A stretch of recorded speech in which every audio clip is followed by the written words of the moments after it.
இனி உலகெங்கும் made in India என்ற நிலை ஏற்பட வேண்டும் என்று கூறியுள்ள பிரதமர் நரேந்திர மோடி, பிற நாடுகள் இந்தியாவில் வந்து பொருட்களை உற்பத்தி செய்து வெளிநாடுகளில் விற்கட்டும் என்றும் அழைப்பு விடுத்துள்ளார்.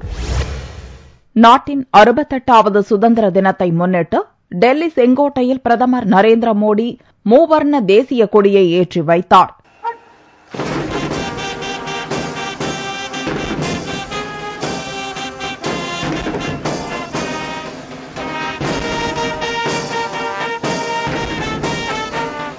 பிரதமரான பின் முதல் முறையாக செங்கோட்டையில் கொடியேற்றிய பிரதமர் மோடியின் உரை 65 நிமிடங்களுக்கு நீடித்தது. நான் பிரதம அமைச்சராக பேசவில்லை, இந்திய மக்களின் பிரதம சேவகனாக பேசுவதாக கூறி தனது உரையை துவக்கிய மோடி, தன்னைப் போல சாதாரண ஏழை குடும்பத்தைச் சேர்ந்த ஒருவர் செங்கோட்டையிலிருந்து நாட்டுக்கு உரையாற்றுவது இந்திய ஜனநாயகத்தின் சிறப்பை எடுத்துக்காட்டுவதாகவும் பெருமிதம் தெரிவித்தார். प्रधान सेवक के रूप में उपस्थित हूं. பார்லிமெண்ட் பட்ஜெட் கூட்டத்தொடர் வெற்றிகரமாக அலுவல்களை முடித்திருப்பதாக கூறிய மோடி, அந்த பெருமை எம்பிக்களையும் எதிர்க்கட்சித் தலைவர்களையும் சாரும் என்றும் கூறினார். மெஜாரிட்டி பலத்தால் ஆட்சியை நடத்தப்போவதில்லை என்றும், அனைத்து கட்சிகளின் ஒருமித்த கருத்தின் அடிப்படையிலேயே நாட்டை நடத்தி செல்லப் போவதாகவும் மோடி கூறினார். मैं आज गर्व से कहता हूं कि संसद का सत्र हमारी सोच की पहचान है, हमारे इरादों की अभिव्यक्ति है. हम बहुमती के बल पर चलने वाले लोग नहीं हैं. हम बहुमती के बल पर आगे बढ़ना नहीं चाहते हैं. हम सहमति की मजबूत धरातल पर आगे बढ़ना चाहते हैं.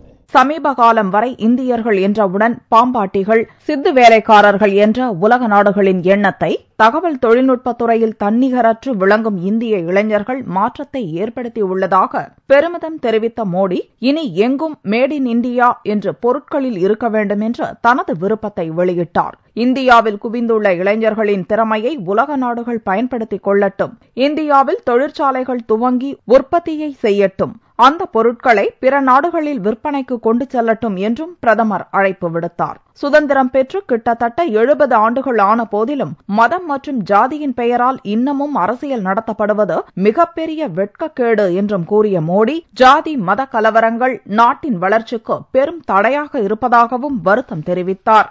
குறைந்தபட்சம் 10 ஆண்டுகளுக்காவது ஜாதி மத அரசியலை கைவிட்டு அமைதி, ஒற்றுமை, சகோதரத்துவத்தை தழுவிக் கொள்ள வேண்டும் என்றும், அதுவே நாட்டின் முன்னேற்றத்தை உறுதிப்படுத்தும் என்றும் மோடி கூறினார். பயங்கரவாதம் எந்த நல்ல விளைவையும் ஏற்படுத்தாது என்றும் கூறிய மோடி, வன்முறை பாதையை கைவிட்டுவிட்டு நாட்டின் முன்னேற்றத்துக்காக பாடுபட வேண்டும் எனவும் பயங்கரவாதிகள், மாவோயிஸ்டுகளுக்கு பிரதமர் மோடி அழைப்பு விடுத்தார்.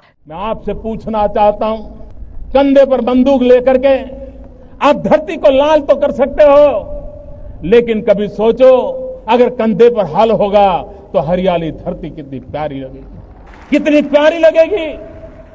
कब तक हम इस धरती को लहूलुहान करते रहेंगे, कब तक हम निर्दोषों की जान लेते रहेंगे.